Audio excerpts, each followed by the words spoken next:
運動員支援方面咧，體院其實好足嘅，因為喺當年我哋2004年開始計啦，咁就啲球員開始已經係慢慢喺收入方面啦、資助方面啦、科技方面同埋喺訓練方面啲支援多好多。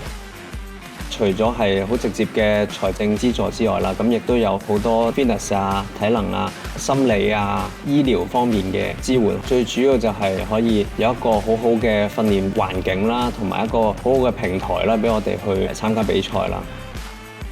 咁啊，而家最 hit 嘅就係講緊嗰啲高科技分析啦。咁體院有俾錢去買呢啲相關嘅器材。咁當然佢背後亦有一個好強嘅醫療團隊，有啲醫生去分析啊，同埋俾方案。咁啊，令個球員咧更加快去康復，更加快去投入嗰個戰鬥狀態。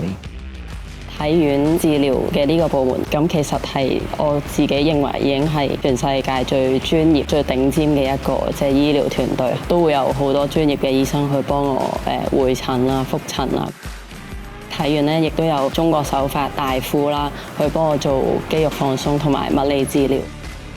體院亦都有一個心理學嘅部門啦，我覺得對於我自己嚟講係非常受惠啦，因為成個心理部門其實我覺得俾運動員嘅支援都好大啦。平時比賽之前我都有揾過佢哋，即係當係釋放下自己嘅心理壓力。咁佢哋亦都有一個好專業嘅溝通嘅方法啦，咁可以令到我哋好好咁去釋放到某一部分嘅壓力，咁然之後喺比賽上面可以更加充分到自己應該有嘅水平。嚟緊有個新大樓落成咧，個地方大咗啦，第二個球台多咗啦，咁第三個咧係一啲監測嘅儀器多咗啦，比如係一啲錄像啊，譬如即時嗰啲分析啦，咁同埋我都有同體院申請買咗幾部最新式嘅發球機咧。咁自己就真係好期待啦，同埋我覺得我哋全部人都好開心啦，因為如果個場地更加大，咁我哋就會有更好嘅環境訓練啦。呢個亦都係政府俾咗好多資源喺運動。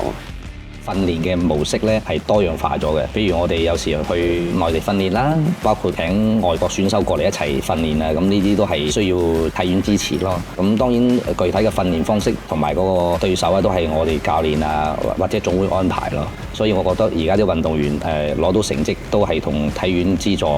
同埋大力嘅支持分唔開。